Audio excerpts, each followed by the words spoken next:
और सीपीए के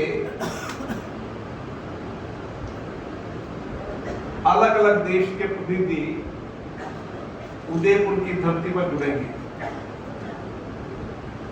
जहां सीपीए के सेमिनार के माध्यम से हम किस तरीके से लोकतांत्रिक संस्थाओं को जनता के प्रति जवाबदेही बना सके, लोकतांत्रिक शासन के माध्यम से किस तरीके से सरकार में पारदर्शी और जवाबदेही ला सके, ताकि बेहतर शासन चल सके। और यह हम सबका चिंता का विषय है कि हम जब चुनकर लोगों को भेजते हैं तो हमारी बहुत अपेक्षाएं होती है, आकांक्षा होती है, और स्वाभाविक रूप से एक जनप्रतिनिधि से लोगों की अपेक्षाएं भी होती है, आकांक्षा भी होती है, और जनप्रतिनिधि की जिम्मेदारी होती है कि समाज के अंतिम व्यक्ति की आवाज, समाज के सबसे गरीब वंचित की आवाज वह अपनी अपनी संस्थाओं के उचित प्लेटफॉर्म पर पहुंचाए, जहां आवश्यकता उसके समाधान के लिए लंबे प्रयास करें। और इसी संसदीय लोकतांत्रिक परंपराओं से हमने इस देश के 75 वर्ष के अंदर सामाजिक आर्थिक बदलाव किया, लेकिन ये समय हमारे अमृत महोत्सव का अमृत काल है, और इस अमृत काल के अंदर माननीय प्रधानमंत्री नरेंद्र मोदी जी के नेतृत्व में देश लगातार आगे बढ़ रहा है।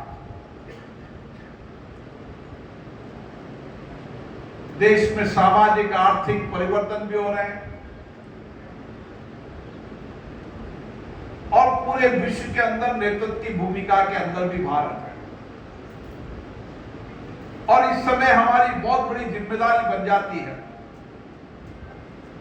कि यह समय देश के लिए सबसे उपयुक्त समय है, अनुकूल समय है, जब भारत दुनिया का नेतृत्व कर सकता है। अभी G20 भारत मेजबानी कर रहा है, P20 भी भारत मेजबानी करेगा। किस तरीके से दुनिया के देश भारत की ओर देख रहे हैं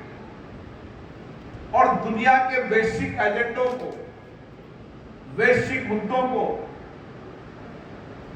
भारत उन मुद्दों का समाधान भी कर रहा है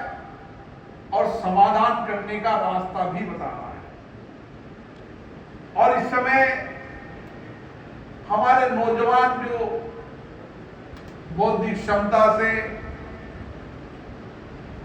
टेक्नोलॉजी में, इनोवेशन में दुनिया में नेतृत्व कर रहे हैं,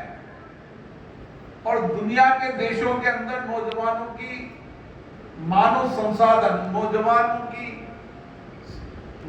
संसाधन की कमी, और दुनिया में हमारे 30 साल से आबादी भी, हम आबादी के रूप में भी दुनिया के सबसे बड़े देश हैं, डेमोग्राफी के अंदर भी दुनिया के सबसे बड़े देश हैं, और डेमोक्रेसी के अंदर भी दुनिया के सबसे बड़े देश हैं। और इसलिए हम सब सामूहिक रूप से प्रयास कर अपनी अपनी जिम्मेदारियों को निभाते हुए किस तरीके से देश को आगे ले जाए, ये हम सबकी जिम्मेदारी है। अभी मैं मेरे संसदीय क्षेत्र में डाबी में भी लोगों से मिलकर आ रहा हूं। मैं राजनीतिक संवाद तो नहीं कर पाता, लेकिन जिस तरीके की समस्याएं राज्य में है, लोगों ने कहा हमें बिजली नहीं मिल रही, बिजली का गहरा संकट है, कई गांवों के अंदर पेयजल की योजनाएं अधूरी पड़ी हुई है। पूरे प्रदेश में ये बुनियादी सुविधाओं के लिए जो इंफ्रास्ट्रक्चर के रूप में जो काम होना चाहिए, उसके लिए सरकार को और गंभीरता से प्रयास करने की आवश्यकता है। अब समय आ गया है कि इस 25 साल के अंदर हम ऐसी कार्य योजना बनाएं ताकि गांव के हर व्यक्ति को उन बुनियादी सुविधाओं का अभाव जो 75 वर्ष तक झेल रहा है, उस बुनियादी सुविधाओं का लाभ मिल सके। और इसीलिए हमारी जिम्मेदारी बन जाती है, हम लोगों के सामाजिक कार्यकर्ता के रूप में भी, राजनीतिक कार्यकर्ता के रूप में भी हम नेतृत्व करते हैं, उनकी बात को सुनते हैं, उनकी समस्याओं को सुनते हैं और उनके समाधान के लिए प्रयास करते हैं। हमें हर बुनियादी सुविधाओं को चिन्हित करने की आवश्यकता है। समाज कर अंतिम व्यक्ति तक हमारा संवाद होना चाहिए। समाज के अंतिम व्यक्ति की समस्याएं, कठिनाइयां हमें पता होना चाहिए ताकि हम उन व्यक्तियों की समस्याओं का समाधान कर सकें। ये एक राजनीतिक सामाजिक कार्यकर्ता के रूप में हमारी जिम्मेदारी बन जाती है। और इसलिए जब मैं आप जैसे सामाजिक राजनीतिक कार्यकर्ताओं के बीच में आता हूं, कितने वर्षों से आप काम कर रहे हैं, मेरा भीलवाड़ा से बड़ा निकट का संपर्क रहा है। जब मैं राजनीतिक दल के युवा शाखा में काम करता था, जब से भीलवाड़ा से मेरा निकट का संपर्क रहा है। भीलवाड़ा का कार्यकर्ता कितनी बुनियादी सुविधाओं के लिए, बुनियादी मुद्दों के लिए हमेशा संघर्षशील रहा है। ये धरती संघर्षों की धरती रही है और इस समय हमारी बहुत बड़ी जिम्मेदारी हो जाती है कि जब मौसम में बदलाव आ रहा है तो बदलाव लाने का काम भी हमको करना पड़ेगा और इस बदलाव की जिम्मेदारी हमारी है। एक अच्छा शासन आए, जनता की बुनियादी सुविधाओं और अभावों को दूर करने वाला शासन आए, एक गवर्नेंस होना चाहिए शासन के अंदर। इस शासन में बैठे वाले व्यक्ति, अंतिम पड़ाव में बैठे वाले व्यक्ति को भी न्याय मिले, न्याय त्वरित भी मिले और न्याय संगत भी मिले। और इसलिए राजनीतिक आधार पर कभी किसी को के साथ न्याय अन्याय नहीं होना चाहिए। और इसलिए न्याय की भूमिका की निभाने की जिम्मेदारी भी आपकी है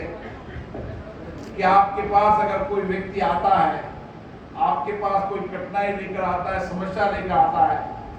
ये कि भगवान की कृपा है कि आपके पास कोई समस्या लेकर आ रहा है, क्योंकि आपको लगता है, उसको लगता है कि मेरी समस्या का समाधान ये कर सकते हैं, इसलिए आता है। इसलिए कोई भी व्यक्ति अगर आपके पास आता है तो आपकी जिम्मेदारी होनी चाहिए कि जब तक उस समस्या का समाधान न हो, जब तक हम अंतिम पड़ाव तक संघर्ष करते रहे, लड़ते रहे। क्योंकि जो व्यक्ति बड़ी अपेक्षा के साथ आता है, बड़ी आकांक्षाओं के साथ आता है, उसकी अपेक्षाएं, आकांक्षाओं को पूरा करने की जिम्मेदारी हमारी है। यही एक सामाजिक राजनीतिक कार्यकर्ता की जिम्मेदारी होगी। मुझे आशा है कि हम सब मिलकर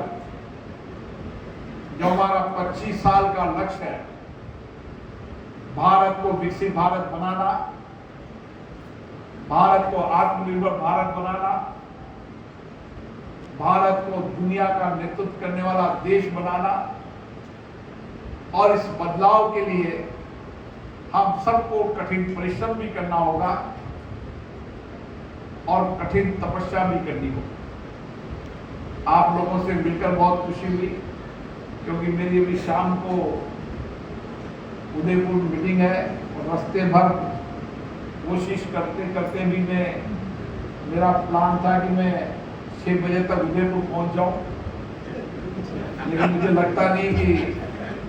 6 बजे तक उदयपुर पहुंच पाऊंगा, क्योंकि मेरा एक मन की इच्छा थी कि जब निकल रहा हूं तो आप लोगों के दर्शन करते चले जाऊं, आपसे मिलते हुए चले जाऊं। और इसीलिए जब भी मुझे मौका मिलता है मैं हमेशा कार्यकर्ताओं से मिलकर उनकी बातों को सुनकर, पार्लियामेंट में तो सुनने की काम करता ही हूँ, लेकिन जमीन पर कार्यकर्ता क्या सोचता है, क्या उसका विचार है, उसका भी सुनने का प्रयास करता हूँ, ताकि आपकी बात को उचित प्लेटफॉर्म पर पहुंचाया जा सके और आपके जो बुनियादी सवाल आप तक लोग लेकर आए उसके क्या समाधान हो सकते हैं, उसके रास्ते निकाले जा सके। आप सभी को बहुत बहुत धन्यवाद।